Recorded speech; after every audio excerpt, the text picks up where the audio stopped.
Hey guys, Lady Lee here from Lady Lee's Home. In this video, we are going to pickle some beets. No special tricks here, just good old-fashioned beet pickling. And our goal is pretty much preserving for long term, so we're gonna can those too. Of course, if you want, you can just make a jar or two and keep it in the fridge. They will last forever in the fridge as well. I will have the step-by-step picture tutorial on the blog and also a printable card, so you can go ahead and print. The link to that will be in the description of the video. Okay, let's jump right in. First thing that we do here is cut the root and cut the top of the beets. I am processing a whole lot of beets here. It kind of got too hot outside and these guys decided to stop growing, and they're a little small to sell as fresh beets at the farmers market. So again, I will have a printable recipe with kind of like a more manageable amount that you can go by as far as ingredients and stuff like that, but just follow the process that is in this video. So first thing, we cut the root and we cut the top of the beets. Then we wash the beets under cold water, and you can go ahead and place the washed beets right into a large stock pot because we're going to boil them. So the next thing that we're going to do here is fill the pot with water and place it on the stove top. Turn the heat to high and let it come to a boil. We want the beets to be not all the way soft. You can grab a couple and stick a fork in them, and you just want the fork to go in a little bit. It took me about 40-45 minutes to reach that point. As you cook the beets, you might notice some foam accumulates on the top. Just take a spoon and remove it. Some of it can be dirty, so just in order to keep everything clean, just remove it into a bowl and toss it in the sink. I hope you can see here that the beet is still pretty hard. The fork is not going all the way in, and that's what we want because we're still going to process it for 30 additional minutes in the water bath canner. So we don't want them soft all the way. Once they reach that point, turn the heat off, and then our next mission here is to cool these down so we can handle them and peel them. So I just basically moved them into a big colander. I didn't want to try to get rid of the boiling water in the sink or tip the pot or something like that. I just preferred taking a spoon and moving them into a colander.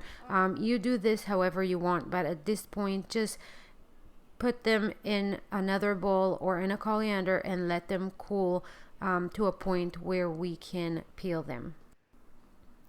To peel the beets, at this point the skin comes off super easy, so really kind of just like pinch it in one place and then just kind of scrape the whole thing off, and it is really easy. After this, we are going to cut the beets, and that is really up to you. You can dice them, you can slice them, you can cut them into strips, however you like to eat them. I will suggest not cutting them too small. So beets are pretty good at keeping their shape through the processing and canning time, but still don't go too small. Maybe slice them. The little ones, I just halved them basically. Some I sliced and some I cut into strips. Next, we pack the jars. I'm using quart jars here. You can also use pint jars. You want to pack the jars with the beets, leaving about 1/2 inch of headspace. As far as spices and seasonings, you can pretty much do whatever you want here. Traditional recipes suggest whole allspice. I could not find allspice anywhere in town, so I just went with a teaspoon of the Ball pickling mix, and it turned out really good. So that's what I have on the recipe on the blog and the printable card, but you can really do whatever you want. About a teaspoon of seasoning per quart jar seems enough. Keep packing all the jars with the beets and the seasonings and just set them aside.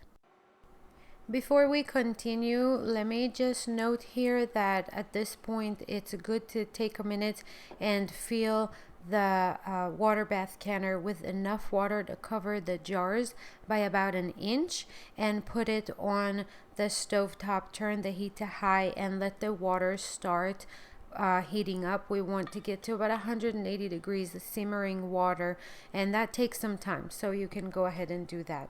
Okay, so on we go to cooking the brine, the pickling brine, and I just went with a traditional 2 cups of sugar, 2 sticks cinnamons, 1.5 teaspoon of salt, pickling salt, 3.5 cups of vinegar, and 1.5 cups of water. I actually doubled that recipe because I had 8 quarts.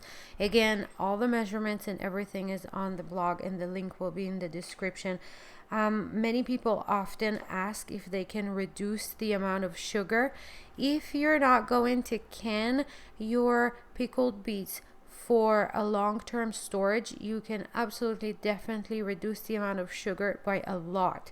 You can do this same recipe with as little as half a cup of sugar and store the beets in the refrigerator. They will last for a very long time. If, however, you are going to store your pickled beets on the shelf and your goal is to store them at room temperature for a long period of time, for a few months, then the sugar is pretty important here. So maybe you can reduce it a little bit, but I won't reduce it too much. You want to bring the pickling brine to a boil and then let it simmer for about 15 minutes before you turn the heat off. Now add the pickling brine to each jar, leaving still about 1/2 inch of headspace. Then grab the bubble remover and kind of scrape the sides of the jars to remove any air bubbles. Then grab a damp paper towel, clean the rim of each jar, then center the lid, and it's better to always use new lids when you're canning. Center the lid and then screw on the band finger tight, not too tight, we just call it finger tight. And now our jars are ready for processing in the water bath canner. The water in the water bath canner should be simmering at about 180 degrees by now. Take the jar lifters and use that to place the jars on the elevated rack of the water bath canner. Make sure the jars don't touch each other, and then gently and slowly lower the jars into the hot water. Cover the water bath canner and turn the heat back up if you lowered it a little bit or something like that, but basically we want to bring the water back to a boil. And then process the jars for 30 minutes for both pints and quart jars.